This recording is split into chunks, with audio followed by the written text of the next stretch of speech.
From Psalm 122, I rejoiced with those who said to me, "Let us go to the house of the Lord." Our feet are standing at your gates, Jerusalem. Jerusalem is like a city built closely compacted together. That is where the tribes go up, the tribes of the Lord, to praise the name of the Lord according to the statute given to Israel. There stand the thrones for judgment and the thrones of the house of David. Pray for the peace of Jerusalem. May those who love you be secure. May there be peace within your walls and security within your citadels. For the sake of my family and friends, I will say, peace be within you. For the sake of the house of the Lord our God, I will seek your prosperity. This is the word of the Lord. Thanks be to God. A little boy came to his father with an unusual question. He said, "Daddy, what's the highest number you've ever counted to?" Dad thought for a moment and said, "I don't know. What's the highest number you've ever counted to?" Boy stuck out his chest and said, 3,727. Father said, "Well, that's an interesting number to stop at. Why did you stop there?" He said, "Well, church was over."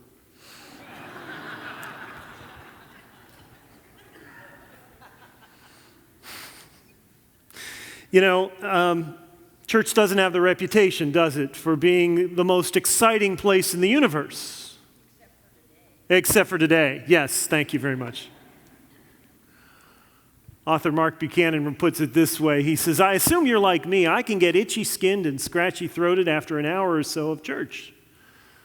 I can get distracted and cranky when it goes too long. My feet ache, my backside numbs, my eyes glaze, and my belly groans. I find myself fighting back yawns and then not fighting them back, letting them gape and roar, a signal to my oppressors, let my people go." And then he adds, "And I'm the pastor." Especially as Easter approaches, the Super Bowl of Sundays, it's worth asking a pretty simple question. Why do you and I come here on a Sunday morning?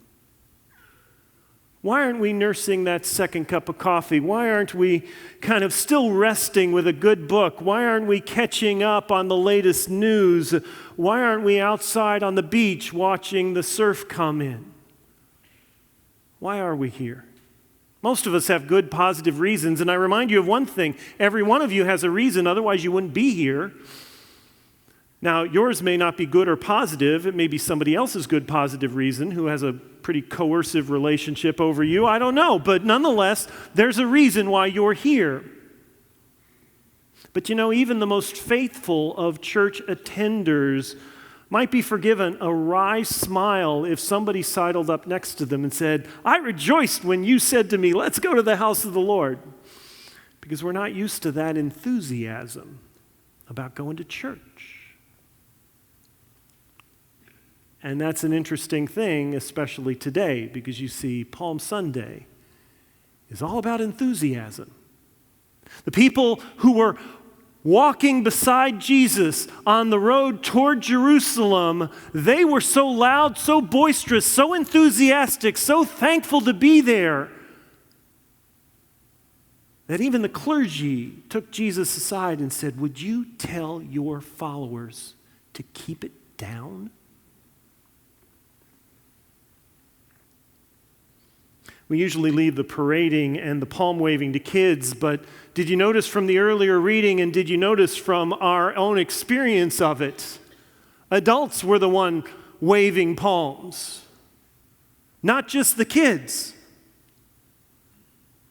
Adults were celebrating, and here's what they were doing.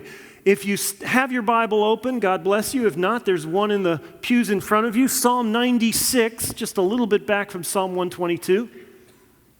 Is all about what we should do, what will happen when the King of Israel, the King of all the universe, comes through the gates of Jerusalem. And he comes and he is the one who rescues us, who saves us. And that's where the word Hosanna came from. Save us, you're the one. We've been waiting for you. And near the end of the psalm, it says this about what will happen. On that day, The psalmist says, "Let the fields be jubilant. Let all the trees of the forest sing for joy." You see where they got the idea of waving branches? Let them sing for joy before the Lord, for he comes to rule over us. You see, worship and God ruling over your life and mine, they're two sides of the same coin of decision. They weren't just waving palms, though. They also sang as they came into Jerusalem. Skip ahead once again to Psalm 122, or actually any of the Psalms, 120 through 134. They all begin with the same phrase at the top. It's the phrase Shira Hamaloth, which is Hebrew for songs of ascent. And that doesn't mean the thing you smell, it means going up, okay? And we presume, therefore, that these 15 psalms were sung probably in sequence by Hebrew pilgrims as they went up to the great worship festivals in Jerusalem, either the festival of Pentecost or the Feast of Tabernacles or the granddaddy, the biggest one of them all, the Feast of Passover. And when they did, they would go up to Jerusalem. From wherever they lived, they would go to the city, and that was something that was a privilege and also something of a requirement, to go to the house of the Lord, the temple in Jerusalem. And you know, even today, when people in that part of the world, when people talk about going to Jerusalem, no matter where they are, they say they're going up to Jerusalem. Now, you and I, we think of up in terms of the compass points, right? I'm going up north or down south or something like that. The people in that area, they don't do that. It's not compass points that they care about, it's altitude. And Jerusalem is the highest city of the whole area. So even Jesus and his disciples, who probably were up north in Nazareth and Galilee in that area, they went up, even though they went south, they went up to Jerusalem. Because that's the road that you would take, going through the mountains from the lower parts of the Holy Land and always climbing upward, upward, upward. And you would walk this route. And I want you to imagine that for a moment. Imagine you are one of the people with dust on your sandals walking these routes through some pretty harsh territory. And at night you'd stop and you'd sleep on the side of the road. And then you'd get up the next morning and you'd keep walking and you'd keep walking. And it was sometimes a journey of at least 2 to 3 to 4 days to get there. And as you climbed the path toward the holy city, about 3 miles from your goal, you would come to a hill called the Mount of Olives. And as you crested that hill, you looked out on the heart-stopping sight of the goal of your journey. And there it is. Jerusalem itself, in all its glory, the temple there gleaming with gold and white marble. And all the days of walking dusty roads and of camping beside the road and of inconvenience, all of a sudden are met with your goal. And guess what you might say? Really from your heart. I rejoiced with those who said to me, let's go to the house of the Lord. Let's get there. We've been trying and we're almost there. And so you would walk there down into the Kidron Valley and then up to the gate beautiful. And you'd go in. But these Psalms are not just about that literal journey going up to Jerusalem. They're also about a metaphoric one. They're about the transitions of life. A few months ago, I was telling one of our church consultants about the transition our congregation is in as we look for a new senior pastor. And I said, yeah, change is hard. It's not fun for people. And he corrected me, actually. He said, actually, change is easy. It's transition that's hard. I said, you're going to have to explain that to me. He said, change is simply the moving from one thing to another, One day you're a high school student, the next day you're not. One day you're a single person, the next day you're married. That's not hard. Those changes are not very difficult most of the time. What's difficult is the challenge, the transition. That's the inner struggle that you experience when you adapt to change. And that can be frightening and dangerous and uncertain, sometimes exciting, breathtaking. You want to see what transition feels like? Have a look. That's transition. Transition is when a trapeze artist lets go the bar and hangs in midair ready to catch another support. How does that feel for you? That transition from going to where you've been to where you're going and the emotion that happens inside you during the process. Going from adolescence to adulthood, from singleness to marriage, from marriage to singleness or widowhood, from school to work, from solitude to friendship, from doubt to faith, from life to death, and we believe from death to life again.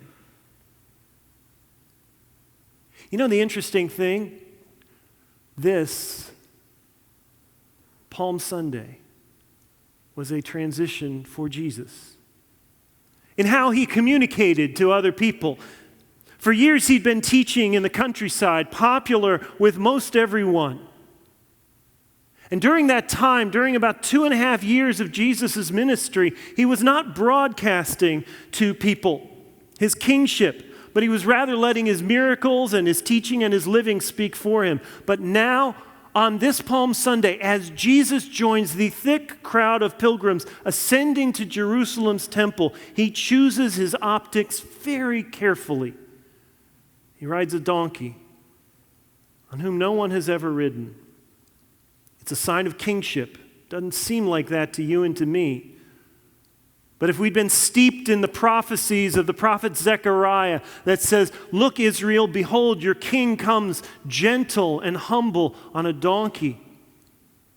And by the way, if you've ever tried to ride a donkey, it takes an inner strength that few people have to be able to subdue that stubborn creature, especially one that's never been ridden before.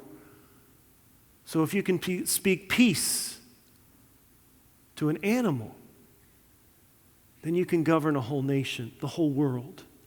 It's a miracle. Jesus chose that optic. He chose that message to let everyone know. And so no wonder the crowd joined in singing Hosanna and thinking about Psalm 96. And here's the one who will save. And let's pull some branches off the trees and let's celebrate. Because finally, we've been under the thumb of the Roman Empire for so long, and now he's going to come, our king.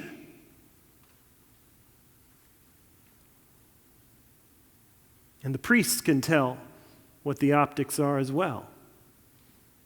And they quickly pull aside Jesus and said, "Tell them to be quiet.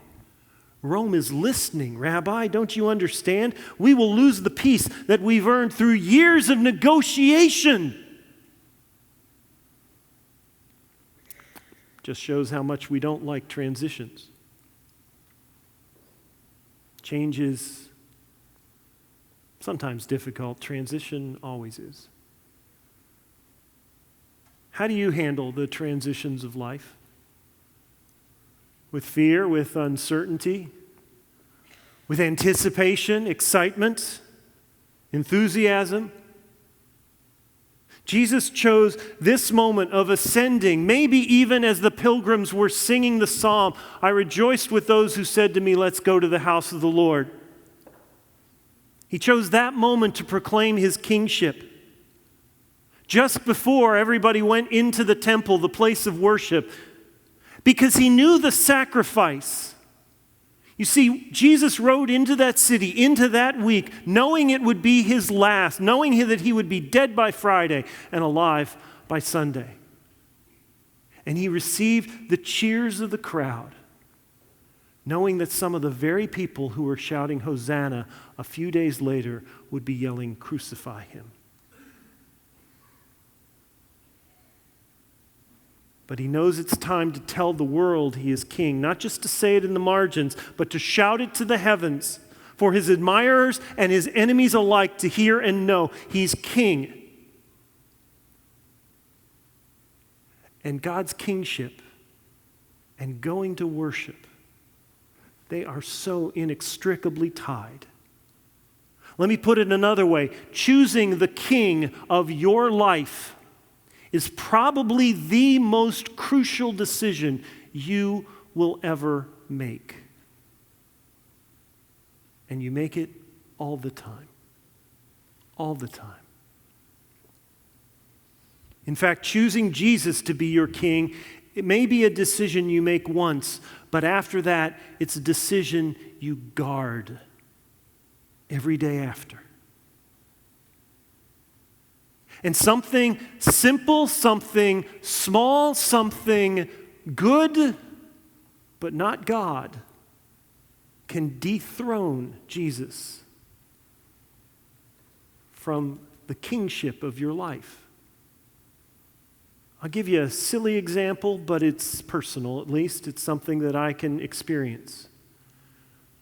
A couple of years ago, I took up photography as a serious hobby, not just snapping snapshots, but actually taking photographs.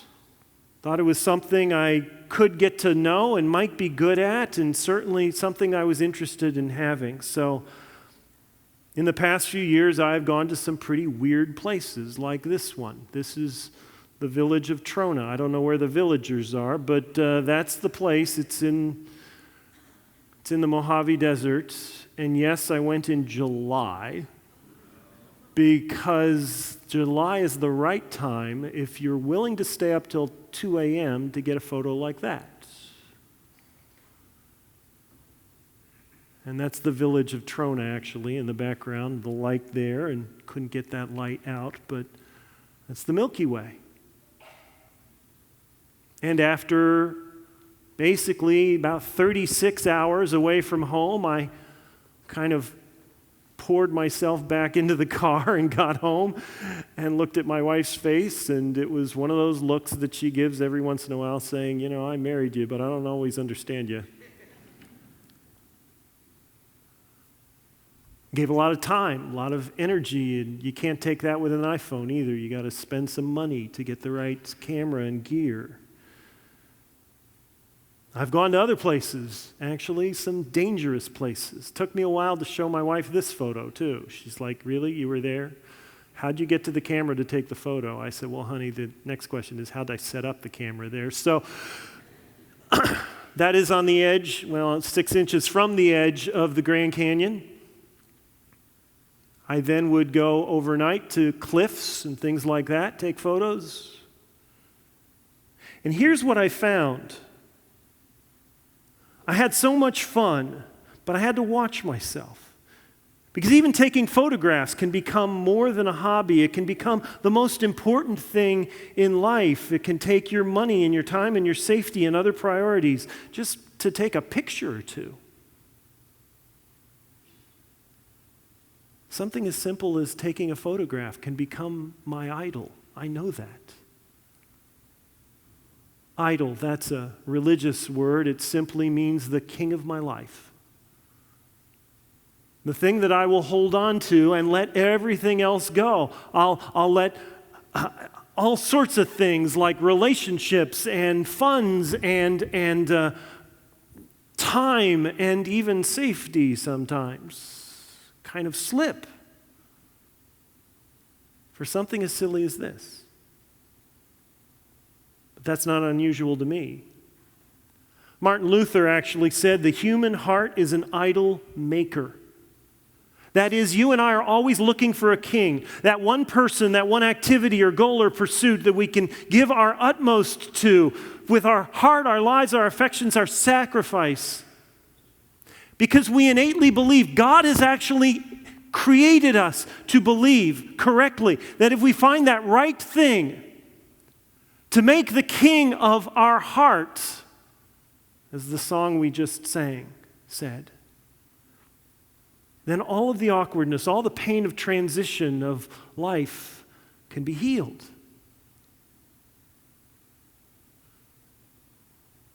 That's why we work so hard.